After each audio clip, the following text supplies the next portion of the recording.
Now we turn to software development. The learning outcomes include: describe the pressure that software developers face as they meet increased demands. Analyze the ways that software product liability claims may be made and the impact that may have on the business, and then evaluate methods to overcome these possible issues. Compare and contrast different methods of ensuring high-quality software development. This includes mobile apps. Demonstrate the importance of quality, particularly in safety-critical systems. Finally, we will explore methods of ensuring business continuity in case of a disaster.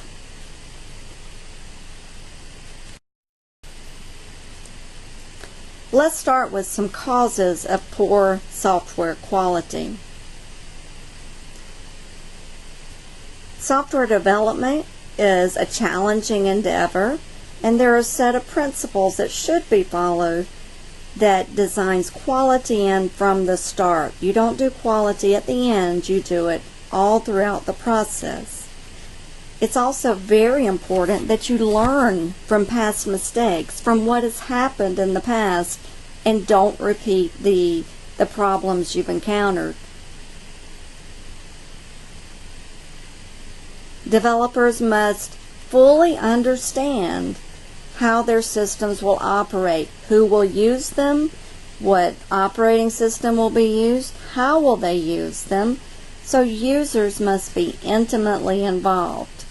Even if you're not an IT manager per se, you will likely, in almost every field, use technology to a large amount in your daily operations. You'll have to be able to talk with the technology people to give them, to let them understand what your job is and how you will do it. A developer must sit and understand the user perspective, because design systems should be as immune as possible from human error. We're absolutely going to use technology in ways we didn't anticipate or in ways we did not think to tell a developer. The developer needs to anticipate these things if possible. Companies that are designing software or designing mobile applications are under intense pressure to get the product out quickly. Sometimes quality is compromised in order to do that, and software developers must hesitate to do that. They must make sure that quality is designed into every step of the development process. So you need to make sure that resources are available for the developer to be able to do his or her job. If you think about it, many things we get do not have a lot of quality designed into them. Mobile apps. When you download an app, you find errors, you put it in a review, and hopefully the company fixes it so the error goes away. So in that case, they're learning from the community as the community uses it. But you want to minimize the errors so you get good reviews from the start, and perhaps people make suggestions for enhancements.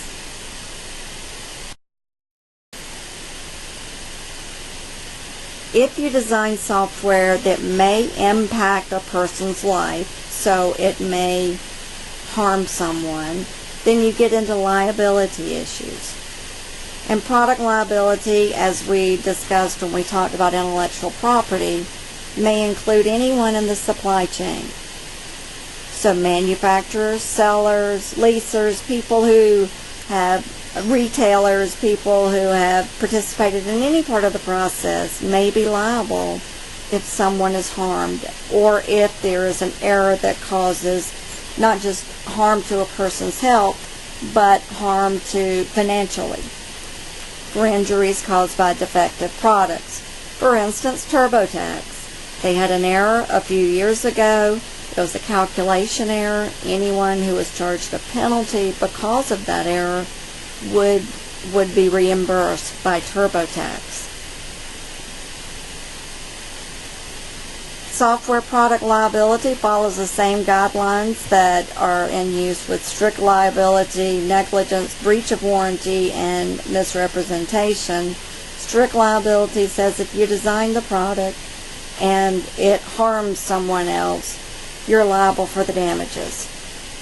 Negligence plays a role there. The more negligent you were, the larger you're going to end up having to pay in damages.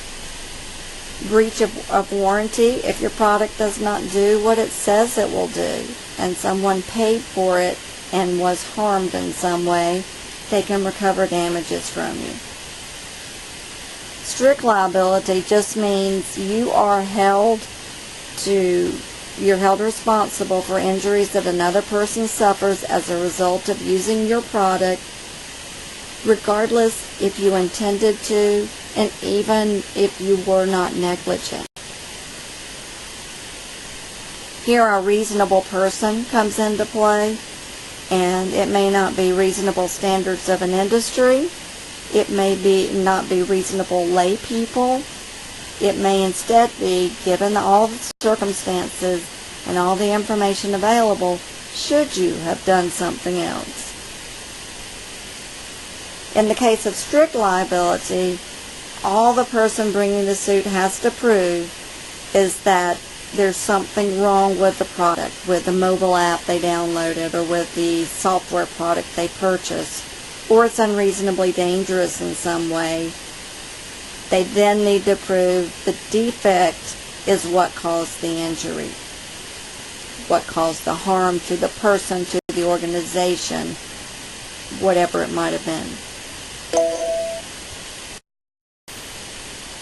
Warranties also come into play, and with software, warranties say information that we say will happen is going to happen. We've put in sufficient care to make sure there are no problems with our product.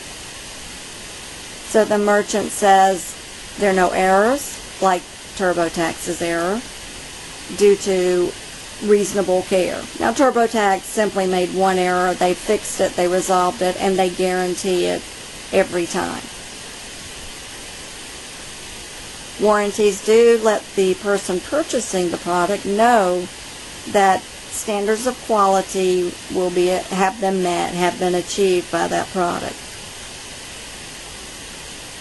If there is a breach of that warranty, the person who purchased it can sue if the product doesn't do what it said it was going to do in the warranty.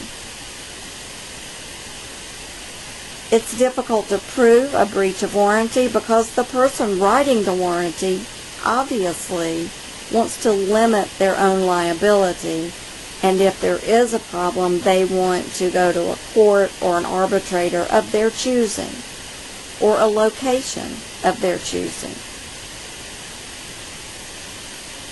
And here's TurboTax. They've checked for accuracy. They've gone through. They've made sure that it's guaranteed 100% accurate. Now, they don't guarantee that you will include everything you should, and maybe if you don't include stuff, you may be assessed a penalty.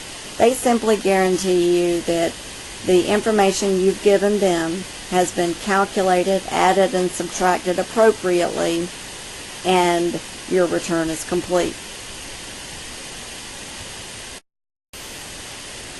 Warranty laws are typically, they fall under the Uniform Commercial Code, or the UCC, the Magnuson-Moss Warranty Improvement Act.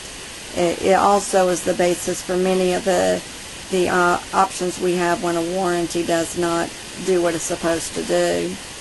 But they're primarily state law. The UCC comes in when there are warranty issues across state lines. The UCC then develops a method of consistency, simplifying, and making sure laws are followed when across state lines. The Magnuson-Moss Warranty Act It has additional requirements when there are written warranties available with a product. The Federal Trade Commission enforces this, so that is a federal agency that looks at that. When you get outside the United States, laws may be interpreted very differently. So what do you do when you're going international? You get a lawyer who is familiar with the laws of that country, and or you partner with someone in country that can help you navigate all the regulations that might be present.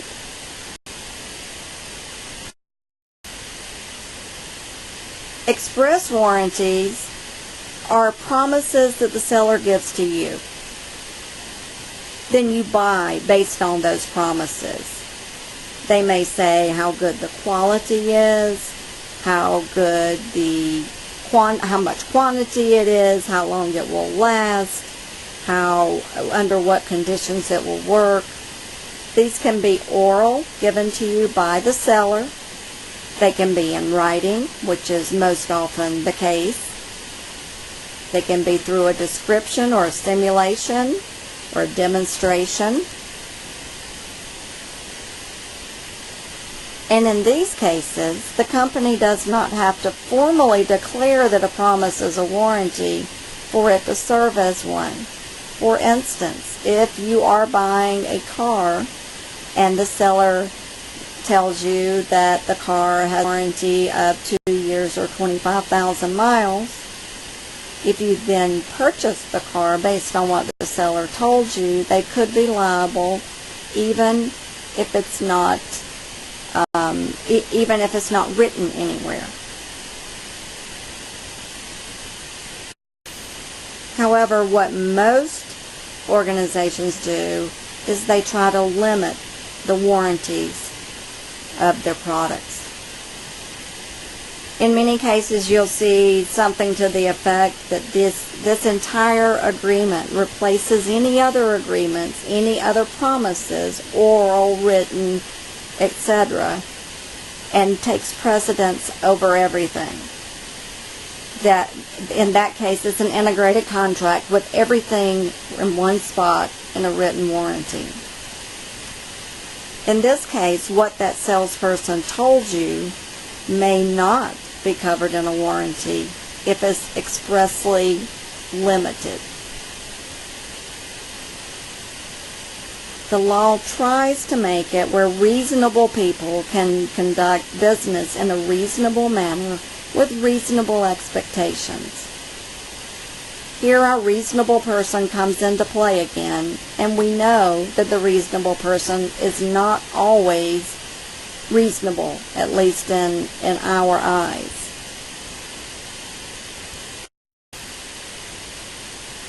Here's an example of two short warranties, a Lenovo warranty and then an Apple warranty.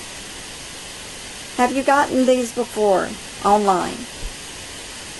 I'm sure you have. The Lenovo one on the left is only the first page. The Apple one is also only the first page. But you can see that the Apple one says a 1-year limited warranty, and they're going to tell you the exclusions and limitations, how you get warranty service. The Lenovo one is going to tell you if there are any country-specific items. In some case, you'll see where it says this warranty is limited in the following states or does not apply there. That's because state laws vary, and companies try to make sure they've considered all aspects of the warranty that they're going to need to cover. I would venture a guess that none of us read the warranties that we get. They're usually much longer than this. They're not one page. They might be 35 pages. What do we do instead? We click on I agree. Please let me install the software. I agree, I agree, I agree. Just go on. It's also written in legalese, so it's hard to read. It's not a fast read or a fun read. Implied warranties may exist simply because you purchased the product. Implied warranties say that the goods will do what they're supposed to do. If I buy a chair, I assume that someone can sit in it. It is fit for sitting. It may not be comfortable. It may only be fit for people up to a certain weight, and that needs to be specified. But it should be a chair. It should do what it says it's going to do. Implied warranties also indicate for products that have used others' intellectual property that they have gotten all the rights needed to do that. So if I buy a car and it's got Sirius XM radio in it, and it has the trademark of Sirius and it's linked to them, I assume that the car manufacturer has worked with Sirius XM to make sure that everything in there, that if there are any licensing agreements, that they've worked those out. I assume if the steering wheel, or if the GPS in there, if I have a GPS in my car, that the car manufacturer has worked with whoever is providing the GPS and gotten all intellectual property rights needed. So they can't sue me for having a steering wheel that is under someone else's intellectual property rights. A reasonable person assumes we pay that cost when we buy the product. So anything within a product we buy, we can safely assume, if a reasonable person would have assumed so, that there are no intellectual property violations. You might want to take a look at this quick YouTube video, the legal rights that you have under implied warranties.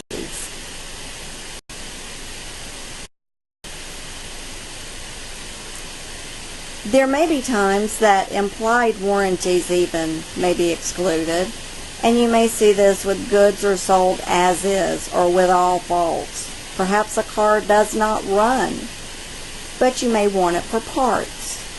You get what you get. It's here, and this is it. Or you buy a product that you know is damaged. You buy something with a spot on it with the intent to go home and try to clean it.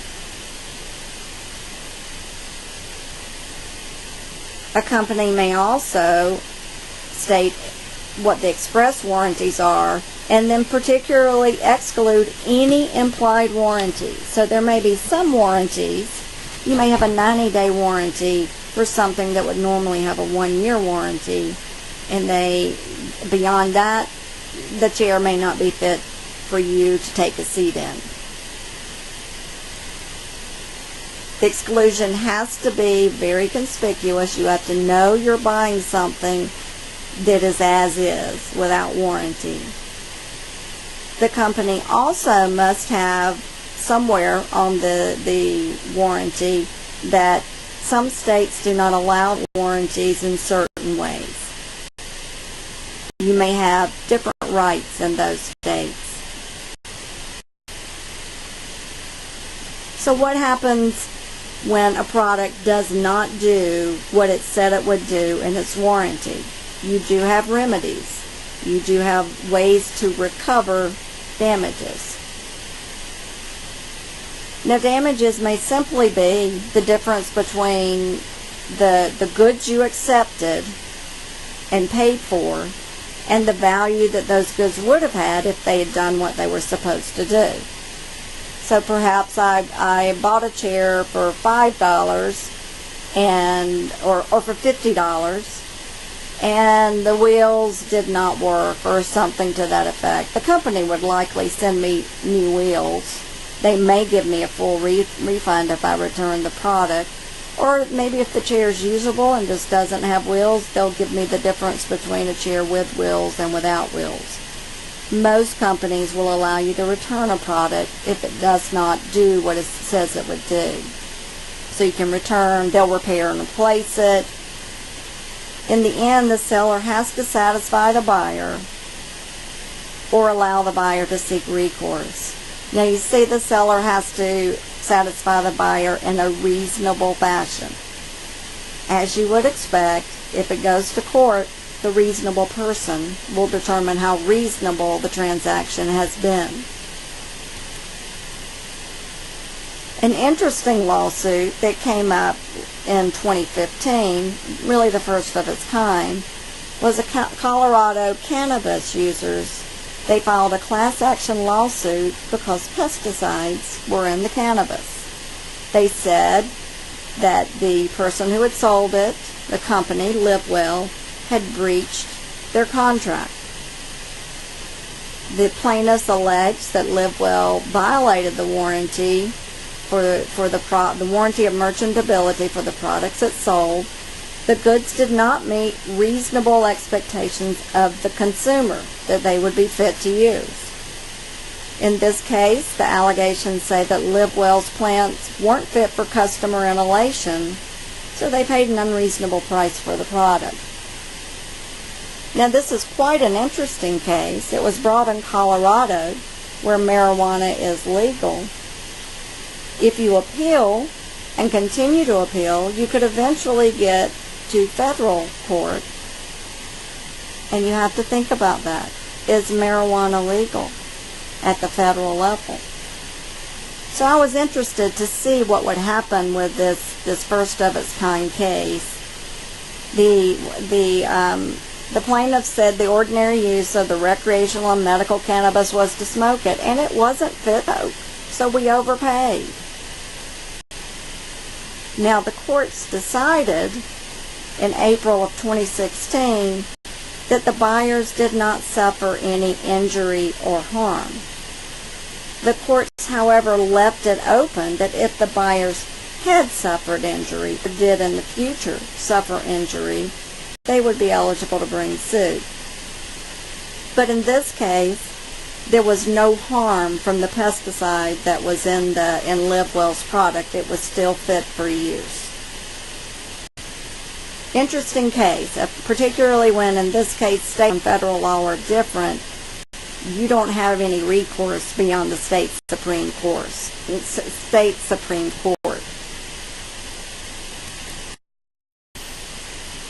Here's those agreements we love. We say, I agree. At the same time, we're clicking on, I have no idea what this says. I don't have time to read it. Please let me continue and get into iTunes or update iOS or update my mobile application or update Android. Sure, I agree to anything. We don't read it. Things you may be agreeing to do when you click on I agree.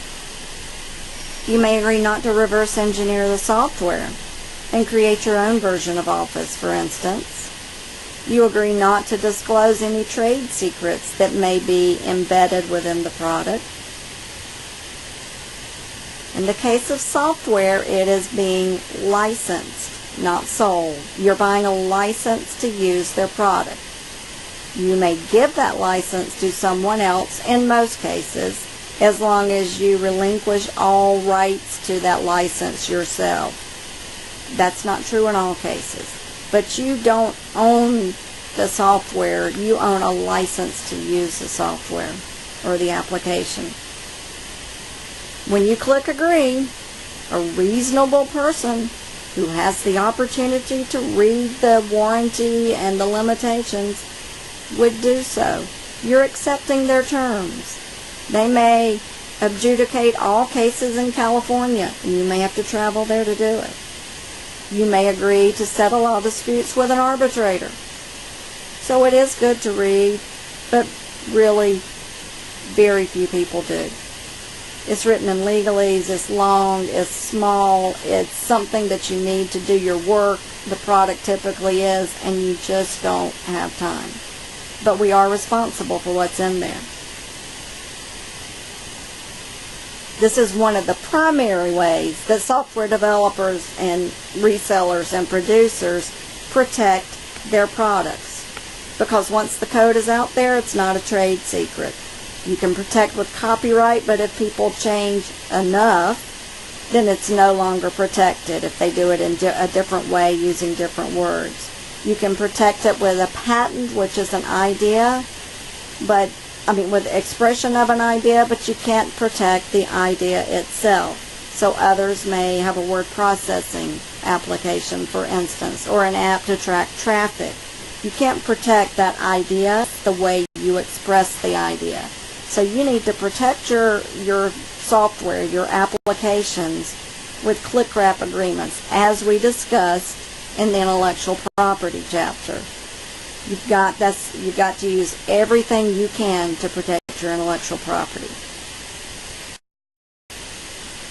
Now, clickwrap licenses require the customer to do something that says you agree. You must click, you must say I agree, move forward, yes, whatever it is. Sometimes they make you scroll down through pages. The clickwrap license must show the customer knew there were license terms there. You could see them. You read and understood the terms. It was not in such legalese that an average person can't understand it. And when I say you read and understand the terms, you either did that or you had the opportunity to do so, and a reasonable person would have been able to do so. It also indicates, when you click agree, that you positively accept the terms as given. Finally, you had an opportunity to withdraw if you chose to do so, if you made a mistake.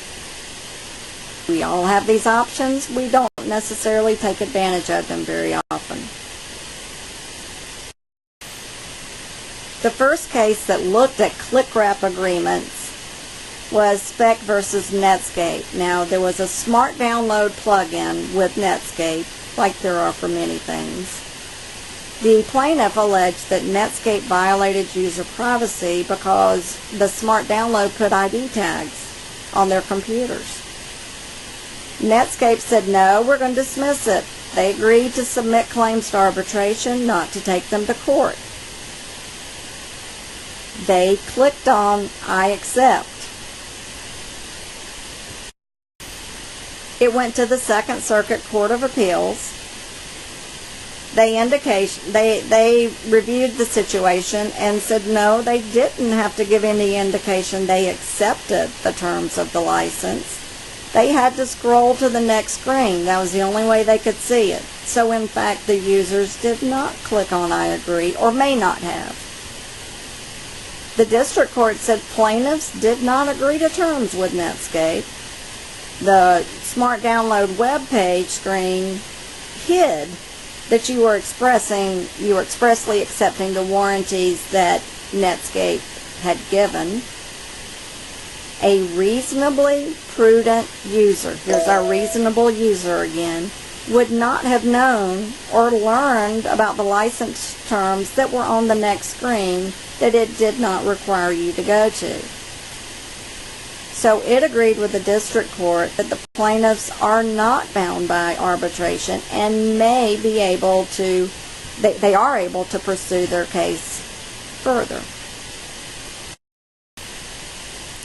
With Netscape, however, keep in mind that it's rare for a plaintiff to win on those I agree, because now they make you scroll through, they do other things to make you indicate positive acceptance. We learned from Netscape, or software developers and resellers learn from Netscape. This rarely happens.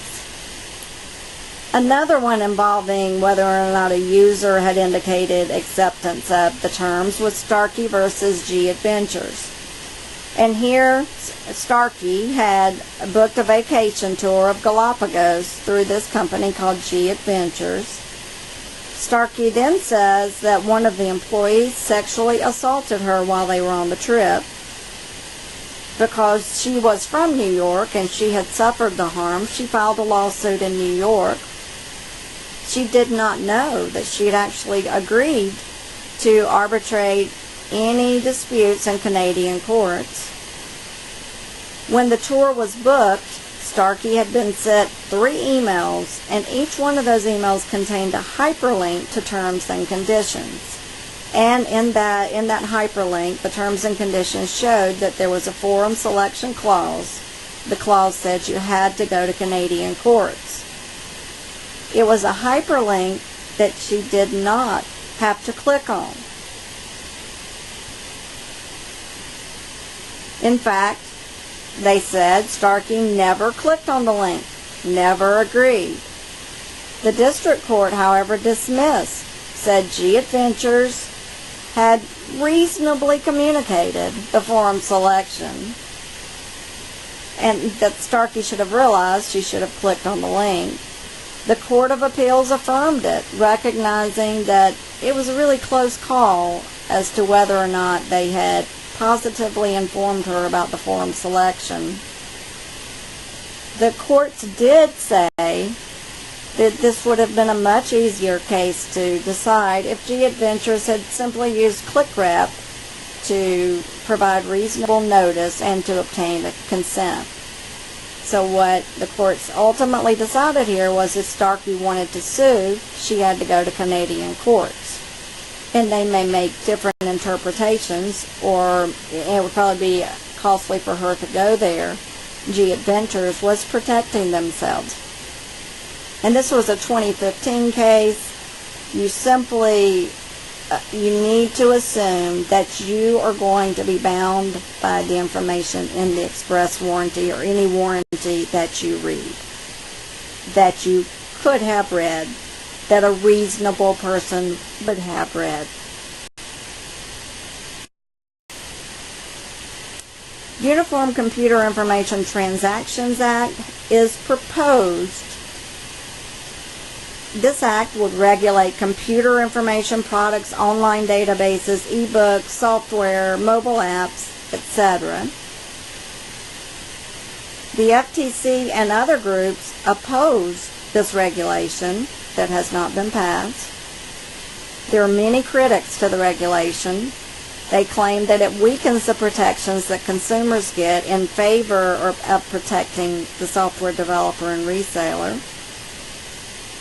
Only a handful of states have approved this, and there are a number of states, in fact, that have passed laws against the Uniform Computer Information Transactions Act. So this is not a widespread act yet. It doesn't look like at this time it will become one, but things change. The state attorney generals have posted or have stated that this act would weaken consumer protections, would reinterpret contracts and licenses in a way that's favorable in an unfair manner to the software producers, and that it disregards reasonable entitlements that consumers should have by virtue of purchasing a product. So this law is not passed, this act is not passed, it's set by a handful of states. It's to be determined what's going to happen with this.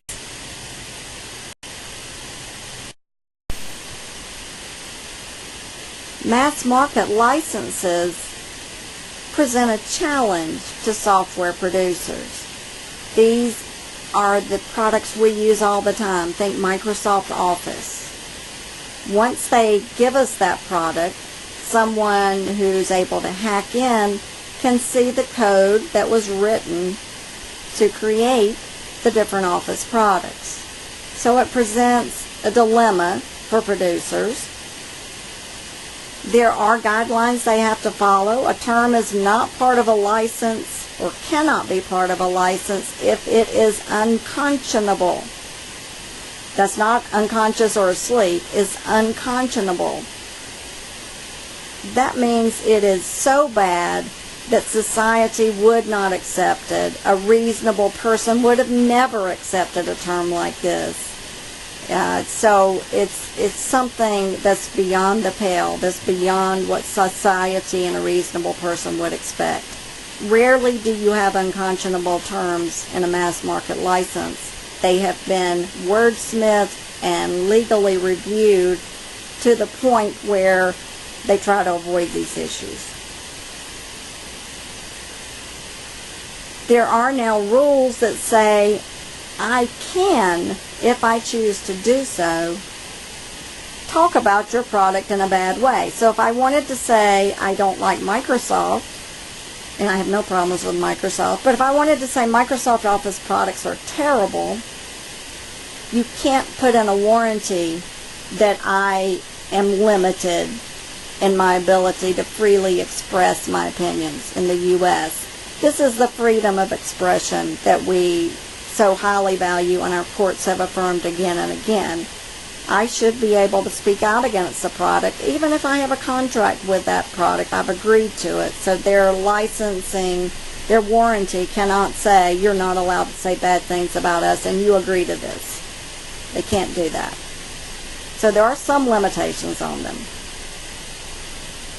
Unless they explicitly prohibit reverse engineering, and sometimes even if they do, the courts have said that buyers have the right to reverse engineer a product anytime if it's not explicitly prohibited. But they have the right to reverse engineer to achieve interoperability. And the Digital Millennium Copyright Act talks about this in a little more detail.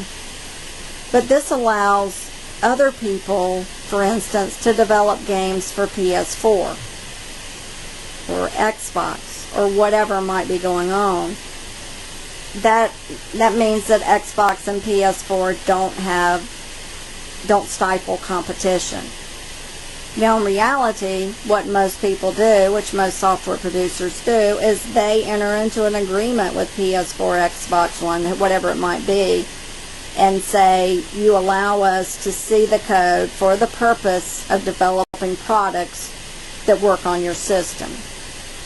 As long as that code isn't shared, and there'll be agreements to that effect, it's typically to both people's benefits. The more games, video games that are made, the more people will want to use their PS4. The more people use their PS4, games they need. So it's a mutually beneficial situation, and typically they'll allow it. But if someone doesn't, courts have ruled you can reverse engineer only for the sake of interoperability.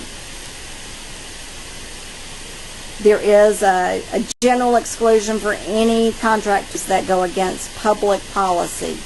Go back to that unconscionable we talked about above. So this is something that standard community policy would not go along with requirements such as this. As we've mentioned, software developers, mobile application developers are liable for their products. Sometimes software is called a service for their services or products. The legal defenses that a software manufacturer might be able to use include a doctrine of supervening event. Something happened between the time I gave you the software and you suffered the harm. Perhaps you spilled coffee on your computer and it fried it. There was something else that happened beyond my software. They may argue they're a government contractor and therefore they have some limited or no, perhaps, liability because of their work with the government. That's true sometimes. You may be able to then sue the government if necessary. Or perhaps it's beyond the warranty. So I don't need to defend this because I told you had a 90-day warranty. It's 91 days.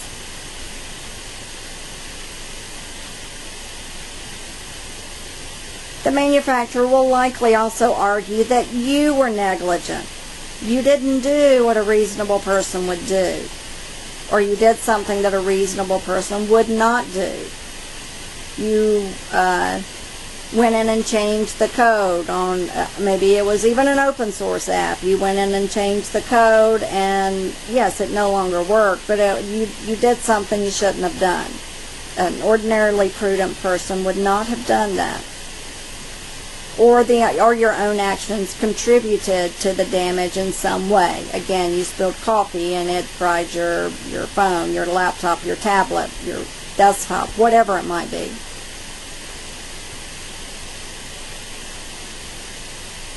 This is an interesting video, YouTube video you might want to look at, and this is, you may have heard about it a year or two ago, where a hacker said he had taken over the flight's engine control, a passenger jet on a regular trip, that he had taken over the flight's engine control using the in-plane telephone and his phone, and was able to hack in. he did it, so he said, so he could prove that these systems are hackable and we should be concerned about it. He then posted on Twitter, I believe, that he had done this. I guess he was proud. When the plane landed, the FBI agents were waiting on him and talked to him. Now, the FBI at this point does not believe he really did what he said he did. There's no evidence of it, and I believe he finally admitted no, he didn't. He didn't want to be arrested. But don't do things like this. These are concerns, however, and you should take a look and just think about some of these things.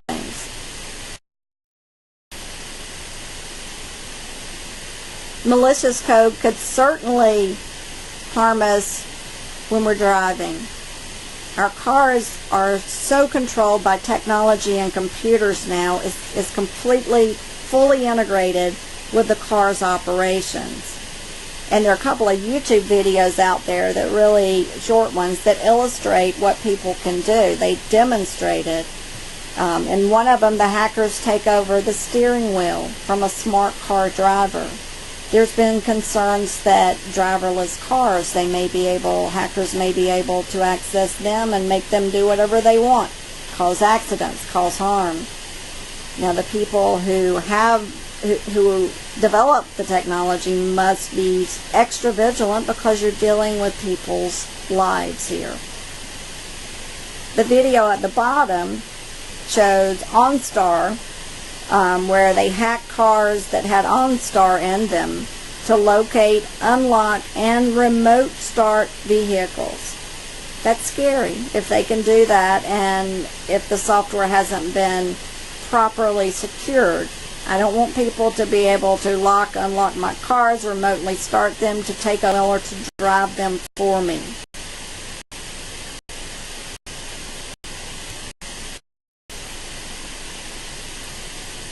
Technology within cars are obviously safety critical systems. These are systems that may cause injury or death.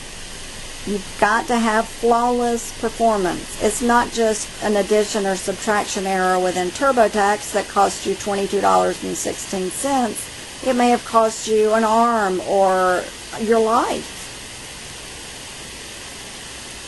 A key assumption here needs to be, from the IT manager and the developer's point of view, that just because we follow our standard operating procedure does not mean we will design adequate levels of safety. We need higher levels of safety and quality for these systems that are critical and in which harm can result to people. So you have some additional steps that you have to take. You have to very thoroughly document everything that is applicable to your system, how it runs, how people should use it, and you must constantly assess and reassess how the product is doing, what needs to be changed, and if people are using it in ways you expected they would be. Now, one example of the failure of a safety critical system, you probably heard of Chernobyl, which is in Ukraine, and they had a meltdown at a nuclear reactor. They were actually going through a test, and it got too hot, and there was a meltdown. It happened very quickly. Many lives were lost. The area is uninhabitable. Scientists said it would never come back. Now, wildlife has come back, and trees have come back and flourished, but people are not allowed to live there. Now, the people in the plant, most of them died. Some of them died very quickly from radiation poisoning. I believe every firefighter who showed up initially, came in to help people, they all died, radiation poisoning. When they brought the army in, they realized what had happened. They brought the army in. They were trying to seal it forever. It's questionable if that's even possible. But they would allow people to go for minutes at a time. For less than 5 minutes, they could go in. Any longer, and they may suffer damage. They may have suffered damage. The levels of radiation were so high. You've also seen a much higher level of birth defects, of infertility, of certain cancers, not only in the area, but where the wind blew the residue over Europe, over Belarus, got hit hard, in fact harder than Ukraine. But it went all through Western Europe as well. The winds blew them all over there. So there have been long-term effects from this safety critical system that failed. Many lives were lost. The impact on the future has been significant: birth defects, cancers, infertility, etc., and many loss of lives.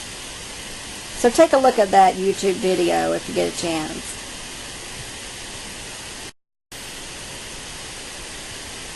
There are some software disasters as well that have resulted in the loss of life, and I encourage you to take a look at this YouTube video. It's a little longer, but it's really interesting. If you remember, or if you have read about the Patriot missile, the Patriot missile is intended to go up and intercept a Scud launcher, or Scud missile that's been launched before it hits its point. Scud launchers are really easy to transport. They're small, they can be fired, and then the truck drives off very quickly. So they were hard to locate and stop, and Scud launchers were causing significant damage in Israel randomly. They didn't know where the Scud was going, they just fired it in the general direction. So we brought the Patriot missile over in the hopes of being able to stop some of the Scud missiles, and we were. But there turns out to be a flaw in the Patriot missile, and it's something to do with adding and subtracting, and it comes down to a very small number, like below 1/16 or something like that. Because of that error, it wasn't able to intercept the Scud launcher. After a certain number of successful launches, it ran into this calculation error, which built up over time, and then it missed. And there were numerous lives lost because of its failure. Now, they've certainly taken a look at it again and trying to resolve that, but it was a very small error on something they didn't think would occur and would not have an impact. It did. Take a look at the video to see more in-depth information on that.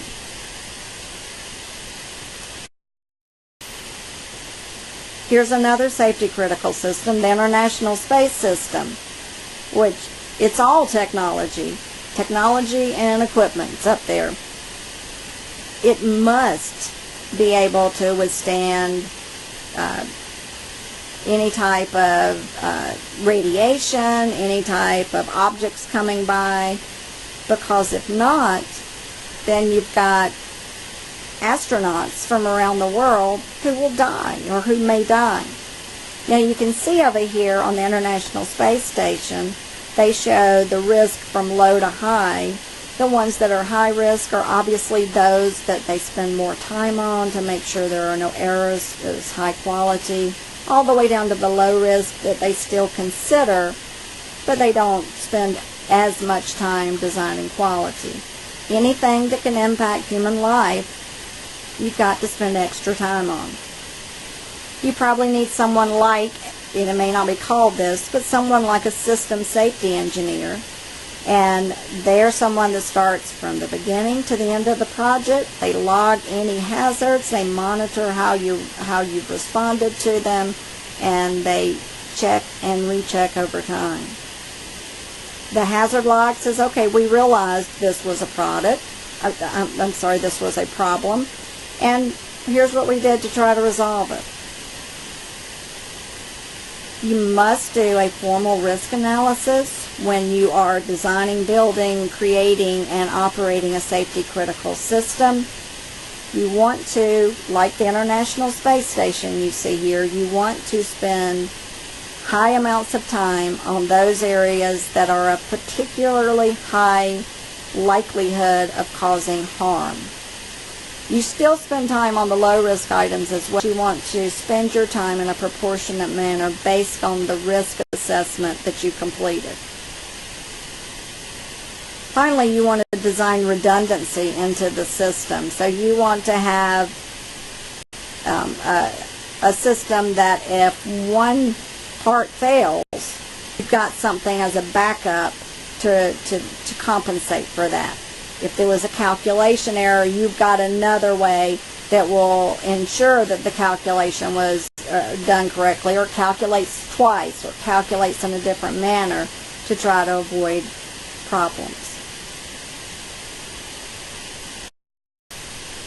Some examples of technology failures. One of the most well-known, and where they actually tried to design quality in, was the ch07 incident. Now, this was a radiation therapy machine for people who were fighting cancer. It was built during the 1980s, so very early in the use of technology. There were 6 incidents where patients received a massive overdose of radiation, caused lethal burns, and in some cases death. A retrospective look at it from the University of Washington said the problem was software testing. They didn't do software testing. Now, there's a video here you can look at, a short one on YouTube, on the ch07 software testing. What happened, the operator would press a button to move from one screen to the next, and once they got good at using it, they started pressing it a little more quickly, and they would press the down arrow or press P to continue or whatever it was, and they would do it very quickly. So an error was occurring because the users were using the machine in unexpected manner. Now, interestingly enough, one of the ways they found out they were giving too high of a dose was one man who had received significant radiation therapy was on the table, and he jumped up and said, "You're giving me too much." It turns out they were giving people 1,000 times the dose in some situations. And the problem was because the users were trying to move forward to the next screen in an efficient manner, and nobody knew they were going to use it like that. So they brought in the Canadian authorities to look at it first, and they looked and could not repeat it. So they left, and more injuries occurred, for a total of 6. And then they brought in the testers, the software developers, and they couldn't repeat it. But finally they figured it out, not before significant harm to people. And this was just a system that would allow you to measure and give the dose of radiation that a person needed. It gave, in some cases, 1,000 times. So you have to design quality into a system, particularly a safety critical system. Part of that is doing due diligence. You should follow ordinary, reasonable person standards to make sure that you've designed quality into the system. You probably won't be 100%, but you want to be as close as you can for safety critical systems. It's not a big deal if a mobile app that you use to watch cat videos or create cat videos, it's not a huge deal if that gives you some errors. You might get frustrated. If you're someone who posts a lot, maybe makes money on YouTube, you might could get some damages. But generally, you're not hurt as a result of that. So you need to go through reasonable due diligence depending on what software you're designing.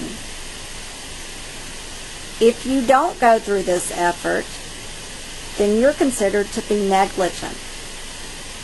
As an IT manager, it's important to understand your current state of technology, your ability to ramp up, to scale up if more people begin to use the product, your ability to determine the risk, the probability of the risk occurring, and your response, how you proactively manage that.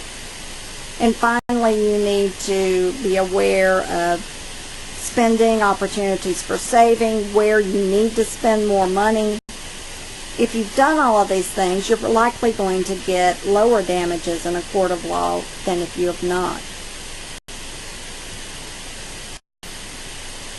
An example, you might look at your people that work for you. Do they have the right skills? Do we have anything that's dependent on only one person? If so, let's make sure multiple people are trained. If needs go up, more people use it, can we cover it? Can we scale up if we need to? Add servers, add people, whatever is needed. Why do people leave? Why is there turnover in our organization? How do we evaluate them? How do we keep them professionally developed and trained and able to move in the organization? Because keeping people is an important part of your due diligence when analyzing your IT situation. The people you have and how you keep them are important.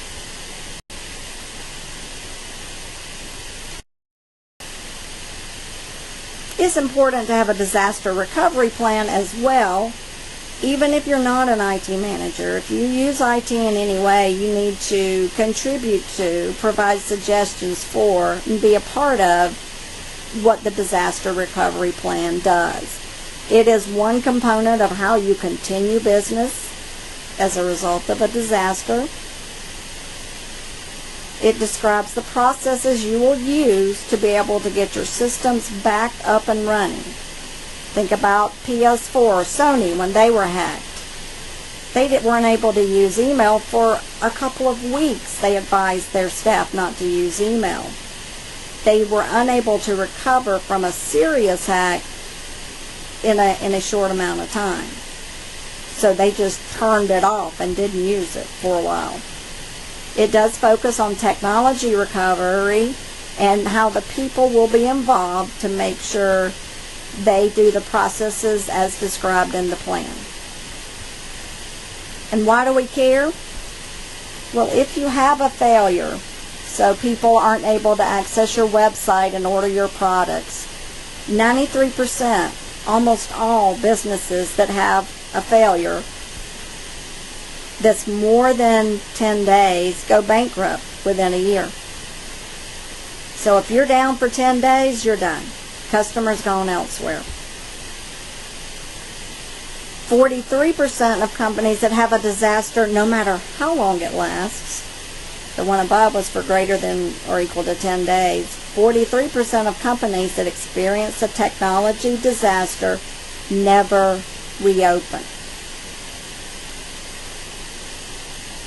And only 6% of businesses that don't have a disaster recovery plan survive in the long term.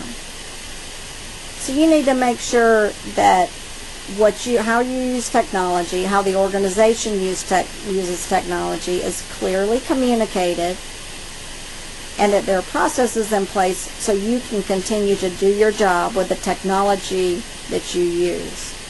Think about 9/11. Obviously, an act of terrorism. Obviously, organizations were down. In some cases, they never came back up. But if they didn't have a disaster recovery plan in place, they were unable to continue business. Small businesses particularly. Even large businesses had some issues because that was a disaster, obviously, but it was one that was probably assessed as a small probability of it occurring, that the building would actually fall down for whatever reason. The risk managers probably thought of that, but thought it would be unlikely. But most of those companies, the large companies, have other locations or had off-site data storage, but some things were lost forever. They were not recoverable. And many lives were lost, obviously. So how do we develop that disaster recovery plan? We identify anything, any object, any record, any data and information that's important to us. For our business, that's important for safety, whatever it might be. We then look at what happens if we lose this. How do we recover? What do we do in the meantime while we're waiting to recover? Teams of people must be identified and trained, not just IT people. You need crisis managers, you need communicators, PR type people, you need accounting people and finance people who understand the business impact this might have. You need a multidisciplinary team. They need to be identified in advance. Then people need to be trained. Finally, you need to practice and update your plan over time. Now, incidentally, in the Chernobyl incident, they were going through a simulation of a disaster. So sometimes you're going through a simulation and you have a real thing on your hands. And you've got to stop what you're doing and go forward with the real problem at hand. That happened with the FAA. They were conducting a joint exercise with the military on 9/11. Happened to be. If you see some of the analysis of it, you'll see people asking, is this real world? They don't know if it's part of the exercise or not, but they find out quickly. They ask. To summarize, developers, producers of software, companies that sell software, companies that distribute software, and the managers that oversee the development of software are under lots of pressure. They've got to get stuff out. They've got to get it out quickly. But they must not neglect quality, particularly with safety critical systems. Software liability claims can be made based on the same concepts that you do for any product, even if technology may be considered a service. Still follows the same strict liability. How negligent were both parties, and did you breach the warranty? As mentioned and as stressed, safety critical systems deserve special care. Failure may cause harm to people. You need to have a plan in place that will address these issues so that your company is not one of the 93% of companies that fail if they have a disaster of more than 10 days. Your company is one that succeeds because you've properly trained and identified people, you practiced the plan, you have gone through a risk assessment, and you've protected your organization and your assets.